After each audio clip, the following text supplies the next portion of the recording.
stuff that we want to review when we're talking about these things called series. Did want to kind of direct you to the calendar though, because it is like there's a lot going on this unit. So it is definitely one. I'll go ahead and say this now. This is like the one unit you definitely do not want to ever procrastinate on in terms of getting the homework done. Mainly because each topic is building on the previous day's topic. So you definitely want to make sure you have practice before moving on. They're not really separate topics. The first half of this, and it is a lot longer first half than we normally have, there's 6 homework assignments just before the quiz. And this first part of the unit is basically going to be called series, and we're testing for the convergence of series. You can see like all the different ones we have.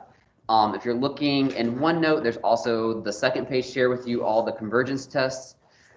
These are all the convergence tests you have to have memorized for the AP exam. And when I say memorized, we are going to be doing a lot more writing this unit than we're used to. So not only will there be like a numerical answer, a lot of these questions are going to be like because blank by the blank theorem. We're going to need to know them by name and how to form correct justifications, because we will be doing a lot of, if you will, like proofs kind of justifying. So there will be a lot of that involved in this unit. And then the second half of this unit is going to be like the applications of these things called series. Where we'll kind of get to like why we even do these tests and why they're convergent or divergent. Starting with power series, which will lead into a special type of power series, both Taylor polynomials and then Maclaurin polynomials. And then we'll be testing basically that Friday before spring break. So we're just going to go ahead and get started today. Today, again, is just going to be like an introduction to series and what we say is like the convergence. And then basically starting tomorrow, we'll start learning how we can determine whether or not a series is convergent and how. Again, there are going to be a lot of tests we learn. Each of them are going to be like slightly different. And we will be doing a lot of practice in determining like when we see a series, like which test to use. But today I mainly just wanted to do a lot of the vocab we'll be using, just so that we can kind of be consistent with what we're referring to in this unit. So the first thing is like basic terminology, things that either you should know or about to know. First one is a sequence. Like that's basically what this whole unit is going to be about, is sequences. And when I describe a sequence, we're just going to call that as an ordered list of terms, a list of things. We'll even just leave it kind of generic. Typically, of course, when we're talking about a sequence in math class, that's going to be like an ordered list of numbers. But we can also expand it and be like an ordered list of terms or an ordered list of other types of expressions. So an example of a sequence, I don't know, the even numbers, 2, 4, 6, 8, and then that can continue. We have a series, and again, this unit is called series. So really, we're going to be focused more on the series aspect instead of the sequence aspect. And a series is the sum of a sequence.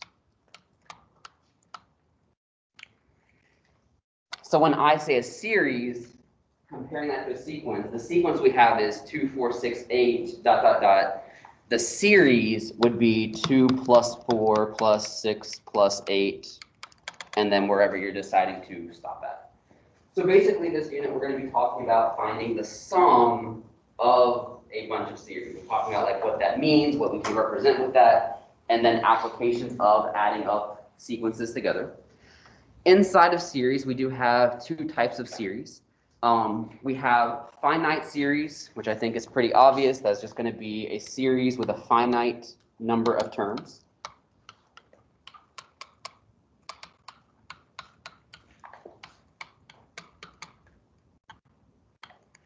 And then we have an infinite series, which is again just going to be a series with an infinite number of terms.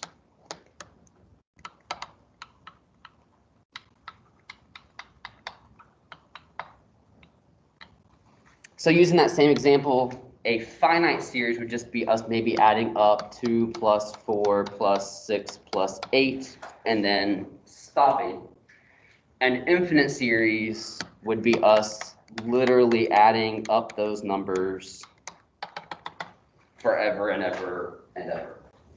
And where that is kind of gets to, so like that one is not really the best example to talk about when we're doing an infinite series, because that clearly is just going to keep growing and growing. But a lot of times we'll talk about series, and we want to figure out, is that infinite series going to have a finite sum, or is it going to have a divergent sum that isn't equal to anything, or maybe equal to infinity? And that's going to lead to a lot of the applications that we're going to look at in the second half of the unit with Taylor polynomials, Maclaurin polynomials, and things like that. Before we can get there, there is just like a lot of stuff we have to do first, and that's just making sure we understand what a series is and how we can determine how to find that sum if it does exist. Some other prereq knowledge, or at least introductory knowledge I want to make sure we have, is sigma notation. So sigma is that Greek letter for S. We do use it in math to represent a sum. If you're just handwriting a sigma, so we're going to do a lot this unit, like a zigzag, E is perfectly acceptable for handwriting a sigma. And there's always going to be three parts of a sigma notation that you definitely want to pay attention to. The bottom one is going to be the starting term.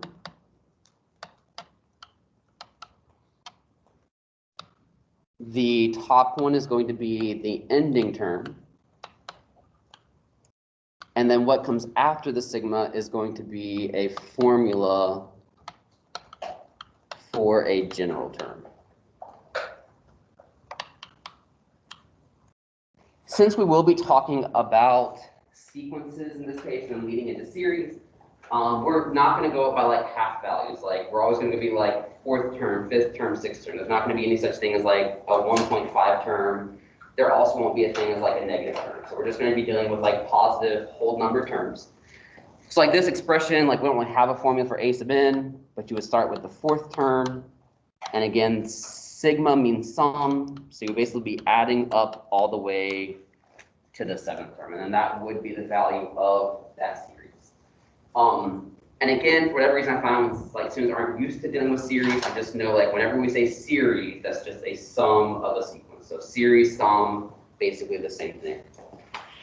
So an example of sigma notation would be something like this. Again, this will be we're starting at 0 and then ending at 3. So we could do it by hand, and you definitely do need to know how to do it by hand. So we have like 0 plus 2 to the 0th.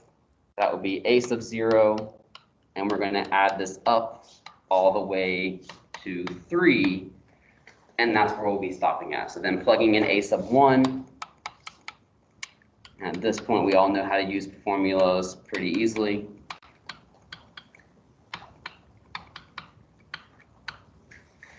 That will be how you do it by hand, and you definitely do need to know how to generate formulas by hand. We won't use the calculator all that often in this unit, just because we will be dealing with some very, very large series. But there is a sigma notation in the calculator. It's under math menu, that same way you get to evaluate the integral, and it's actually below the integral. So it's actually going to be option 0 for most of us. And then you can literally type it in. So I'm going to use x instead of n, but x starting at 0 and then ending at 3. And then the formula I'm using is x plus 2 to the x power. Again, we won't use the calculator that often, because oftentimes we will have these infinite series, and the calculator honestly just can't handle that. Like, you could type in a really big number, but it's just not going to be feasible. And ultimately, we're going to do a lot more analyzing of series, so we're not going to necessarily have to find what that sum is. But I could find that sum if I wanted to, which is 145. But of course, I can leave my answer ugly and just leave it like that. So then the last kind of bit of some vocabulary, and then we'll kind of look at some examples. That is a sigma notation of what an infinite series would look like. So again, the starting number could be different, but this one is starting when n is 0. We're stopping at infinity. So this tells us we're literally adding together an infinite sum. So you're starting at a sub 0, whatever that term is, and you're going to add it all the way up, basically forever, to no end. So since we are talking about these infinite sums, sometimes it's going to be easier, instead of finding what a sum is toward infinity, is kind of maybe using like a partial sum to estimate what that sum might be approaching. A partial sum literally is part of a sum, which is kind of where it gets its name from.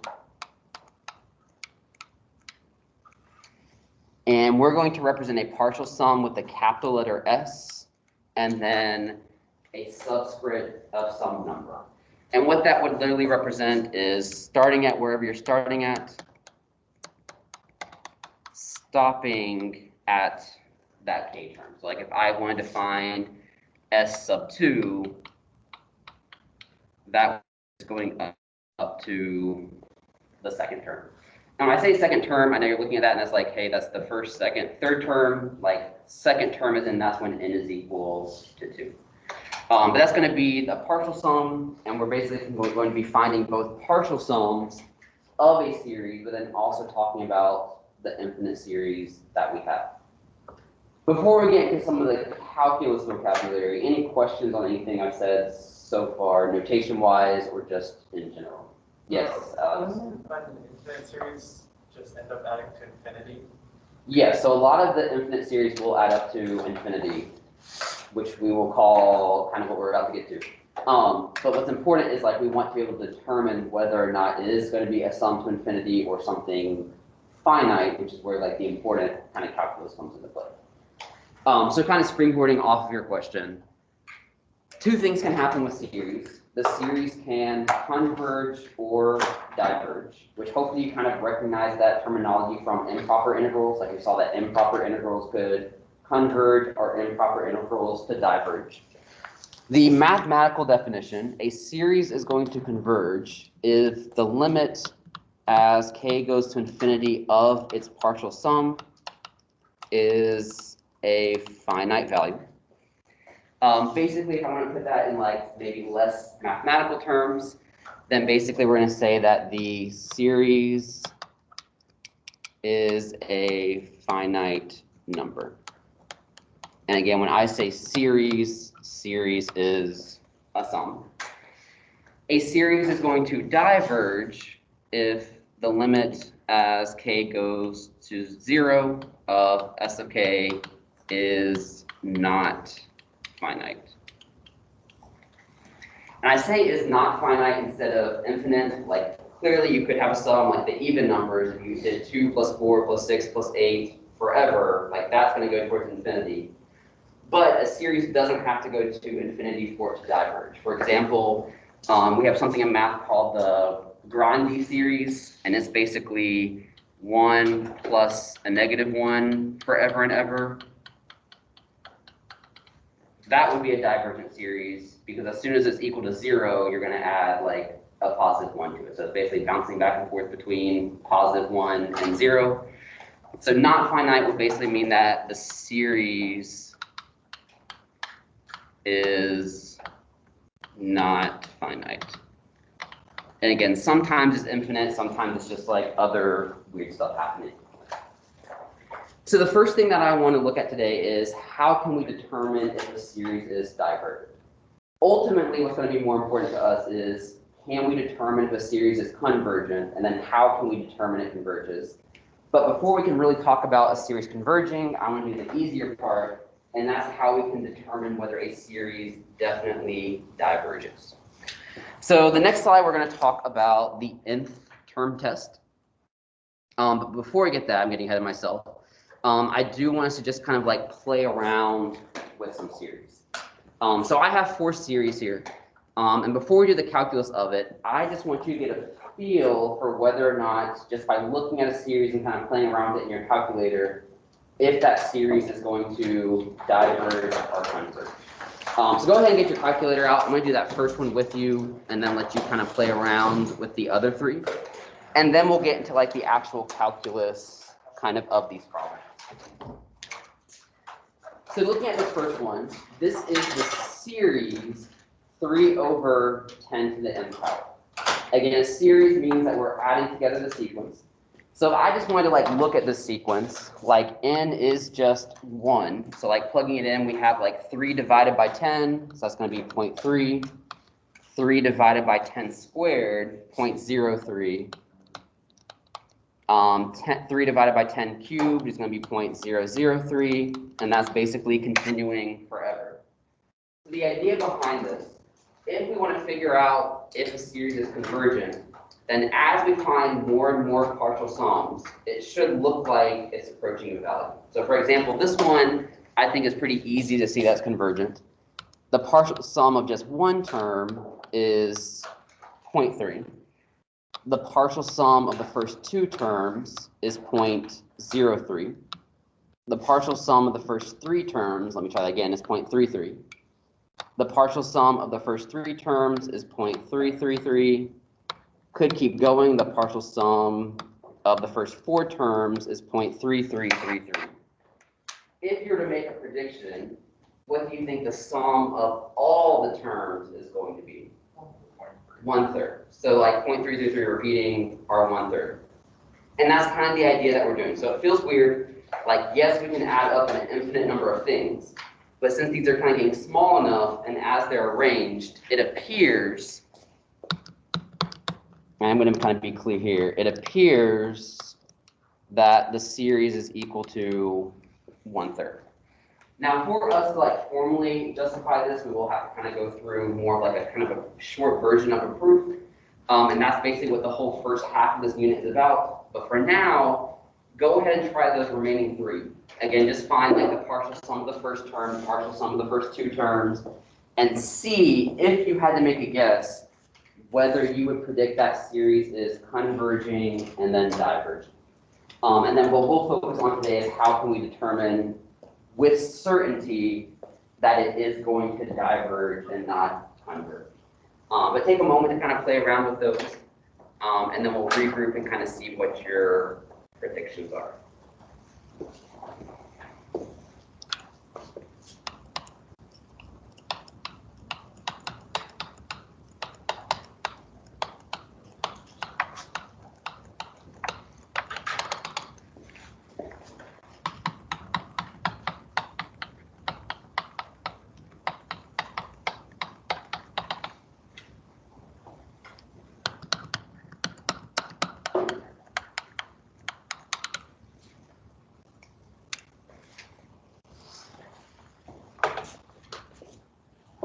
And again, normally we wouldn't use our calculator to kind of figure this out, but I think it's helpful to kind of see how series work at the beginning until we start getting into like the more theoretical side of them.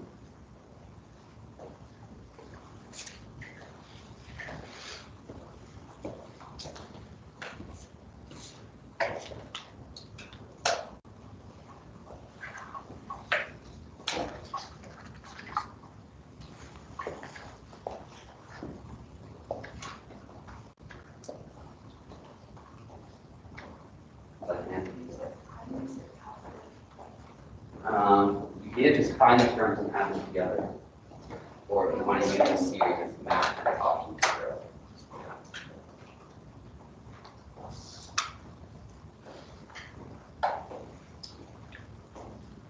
And again, some of these might be easy. It might be like, okay, this is clearly going to be divergent. Some of them are like, might be convergent. Again, that's why I want to have kind of calculus to determine for certain.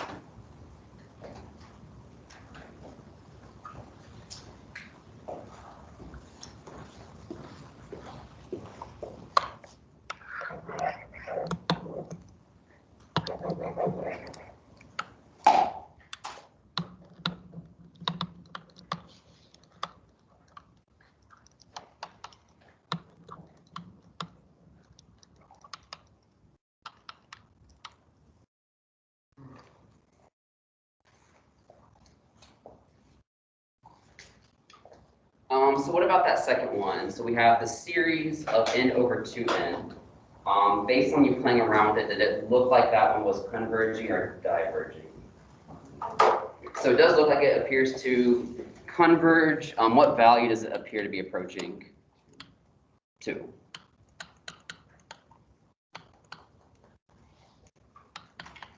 And And again, I put appears to converge to 2 because if this was like a formal problem we're actually doing, you have to say something like, show some work and then say series converges because of the direct comparison test or whatever test we're going to be using. Looking at that second row, that series is kind of the series of n from 0 to infinity. So that's just like 0 plus 1 plus 2 plus 3 plus 4, dot, dot, dot, dot, dot. I think that was pretty easy. Is that one is converge or diverge? Diverge, right? You're just going to keep adding numbers that get bigger and bigger. It's going towards infinity. So this one is going to be like appear to diverge. Anyone have a guess of that second one? Are we saying that appears to diverge or converge? Or maybe we're not there yet. Go ahead and see if you have an answer then. And again, I do want you to play around with it so you can kind of see how these work and not just wait for an answer.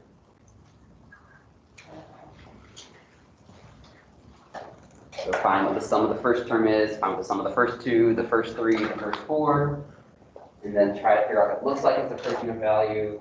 If it is, then I would probably say convergent. If it doesn't, then we'll say probably divergent. So again, that fourth one, do we want to say it appears to converge or appears to diverge? It does appear to diverge. It gets very small, but we'll prove later that it is divergent. This is actually a special type of series, but it does appear to diverge. And that's kind of why we want the calculus of these tests to know for certain whether or not a given series is going to converge or diverge. So that brings us to the first test of many that we have to learn, and it's going to be called the nth term test. Again, I have a summary of all of them at the top of your notes, and we'll just kind of fill in 1 or 2 rows a day. But this is the nth term test.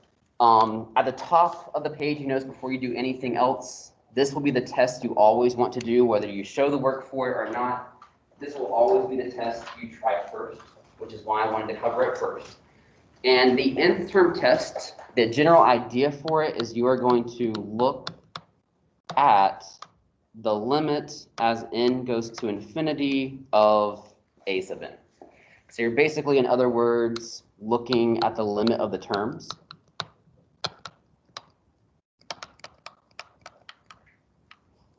So not the limit of the series, but you're looking at the limit of the terms. And basically, 2 things can happen. First thing to happen is the limit of the terms does not equal 0. The other thing that can happen is the limit as n goes to infinity of a sub n could equal 0. Those are the 2 options. A lot of these rules are going to have either 1 or 2 options. They might be compared to 0. They might not be compared to 0. If the limits don't approach 0, then you know automatically that the series diverges. If the series is equal to 0, do you want to be careful with this bullet? We have no information, and we're going to try another test. And that is important to kind of look at. So the nth term test can only tell us with certainty in some cases that the series is divergent. It can't ever prove that a series is convergent. So you'll never have a justification like series is convergent because of the nth term test. It's only going to be proved whether or not the series is divergent. That's such a common mistake. I went ahead and gave it its own kind of slide because this is something that happens all the time. The nth term test can prove a series is divergent.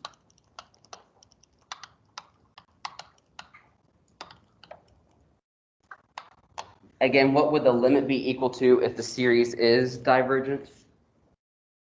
Not 0. So again, that's the key point there. If the limit as n goes to infinity of a sub n is not 0.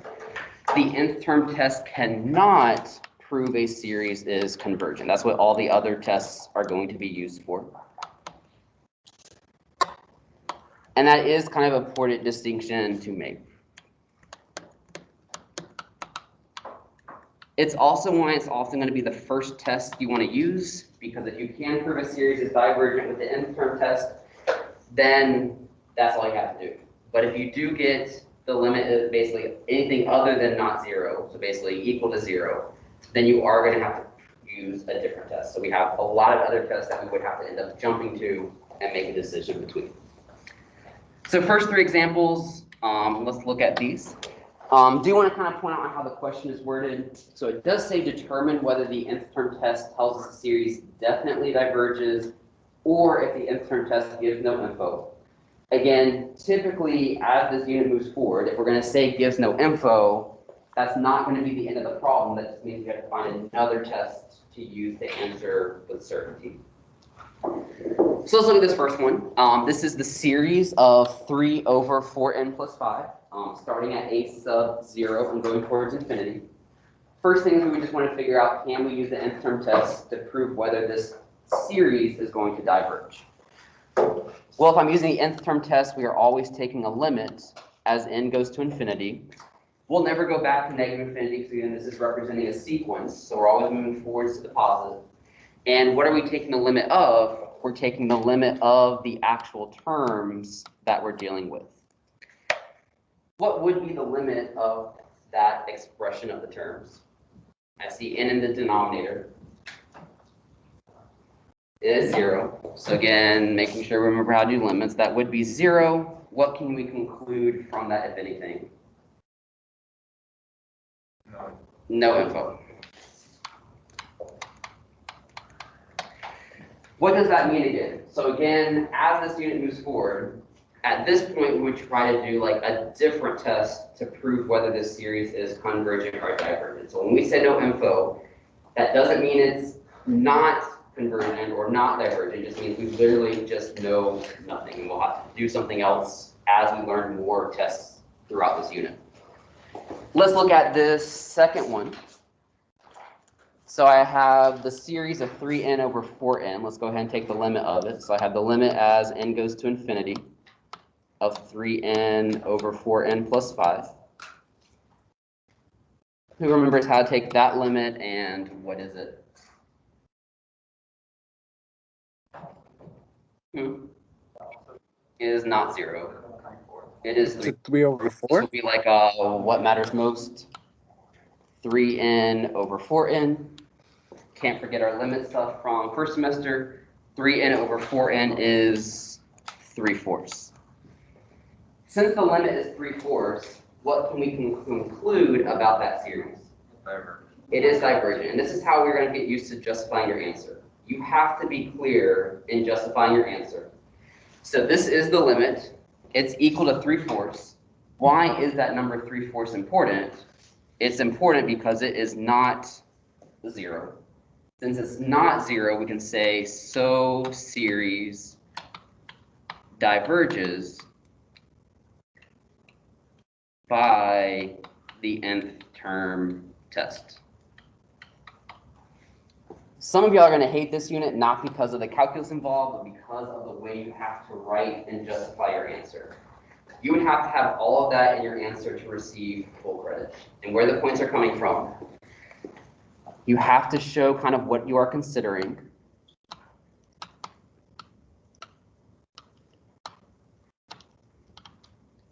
Why is that important? Because we're going to learn a whole lot of tests, and each of them is going to have like a different thing that you have to consider. We have the result of what we considered. We have why that result was important.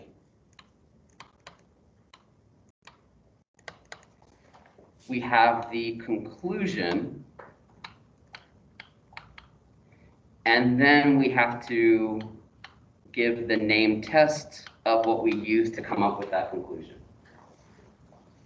Each statement you're giving with certainty has to be in that format. So like what you're considering, the result, why that result is important, your conclusion, and then which test you use. And so along with all these tests, you of course have to know what they're named so that you can use that in forming your justification.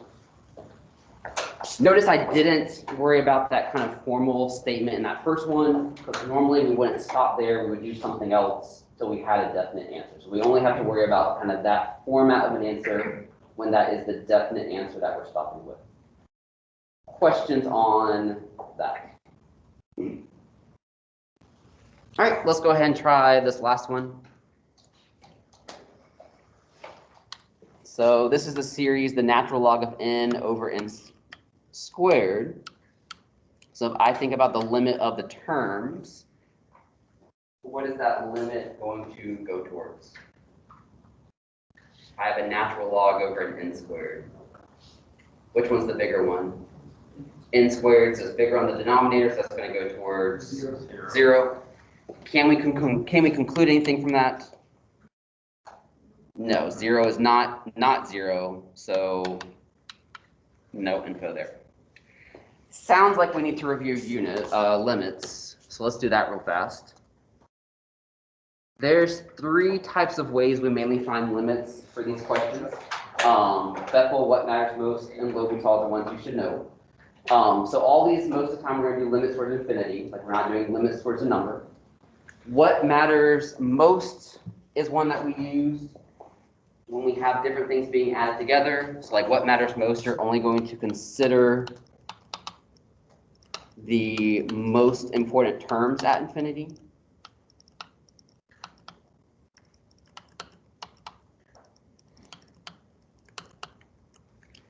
FEPL, remember, stands for something. It is factorial, which we will see a lot of this unit, exponential functions, power or polynomial functions, and then log. The first one is going to be the fastest growth. And then the last one is going to be the slowest growth. And then L'Hopital's rule does sometimes show up with these problems. What are the 2 indeterminate forms you could get that will let you know you can use L'Hopital's rule? 0 over 0 or infinity over infinity. Sometimes you do get some weird cases like 0 times infinity or 0 times an undefined. If you do get one of those forms, then basically you can use some algebra to manipulate it so it turns into a fraction. And then if you do have one of those forms, what's the basic idea behind L'Hopital's rule? Take the derivative of the top and the derivative of the bottom. So basically, if you have some rational expression, like f of x over g of x, the limit of that expression is the same thing as taking the derivative of the top over the derivative of the bottom. We will be doing a whole lot of limits this unit. So if you have forgotten all your limit stuff, you'll definitely have to remember it pretty quickly. We will see a lot of them throughout. Yes, Liam? So we got that the limit as n goes to infinity is undefined. Since that's not 0, does that mean it diverges? Yes. Try these last 3 for me. I'm going to zoom out so you can see them. Again, the nth term test can only tell us if something definitely diverges. If we say no info, that doesn't mean like it does or doesn't. It just means we have no info. So go ahead and try those 3 for me, and then this is actually where we're going to stop today's notes at. And then we'll start building up on these series tomorrow. I will say when it comes to showing your work, you are allowed just to write a sub n if you don't want to write the whole like term formula again. You will be doing it a lot.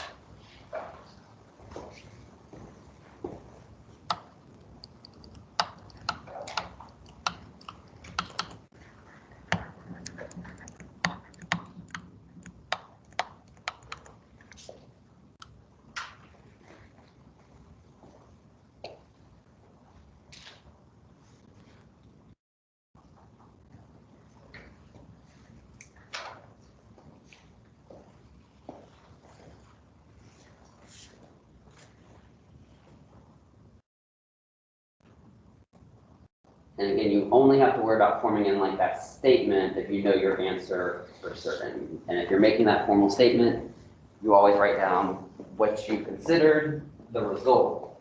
What was important about that result and then your conclusion, and then name the test. And it'd be that kind of similar format we'll be doing a lot of this first part of the unit.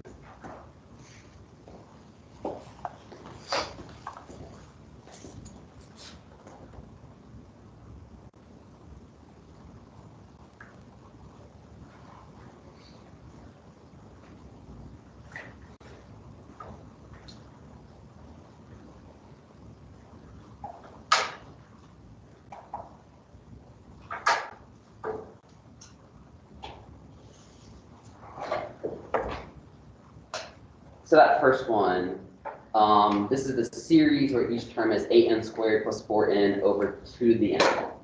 What is the limit of your terms approaching? 0. So again, we have like some what matters most. We have a power over an exponential. Which one's the bigger one? 2 to the n. So when the bigger one's on the denominator, that limit is going towards 0. What can we conclude from that, if anything? Nothing, no info. Where that will usually go, and just to kind of make sure we can kind of see where we're headed, those terms are getting smaller and smaller and smaller. So there is a chance that it converges, but we're going to use a different test to determine whether or not it does. What about the second one? What will be the limit? 0. So again, I'm doing kind of what matters most. We have 3 to the n over a factorial. Which one's the bigger one? Factorial from Feppel, so that is going to go to 0. So we also have no info. And then this last one, we have an n squared over the natural log of n. Which one is the bigger one? N squared at infinity. So if it's heavier on the top, where's what we're going to say about that limit? It doesn't approach 0. So again, it is going towards infinity. So how I form my answer for this one? Yes, this limit is going towards infinity. What do we say about limits going towards infinity? They are D and E, so that limit does not exist.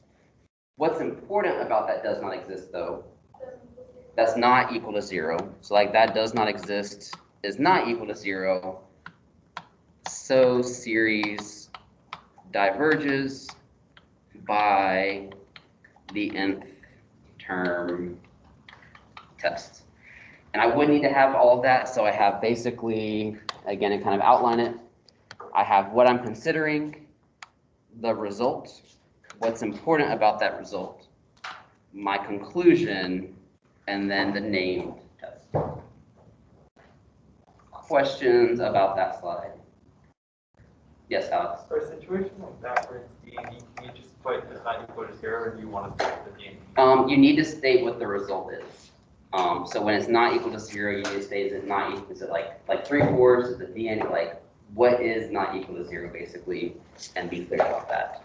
Because again, this isn't really like a proof, but this is a justification. So you have to give like the reason basically why it's not equal to 0. Yeah, TJ? You had said the limit goes to infinity instead of does not exist. If you counted That would be fine. So you could say the limit goes to infinity, as long as you were still clear saying that infinity is not 0, that would be fine.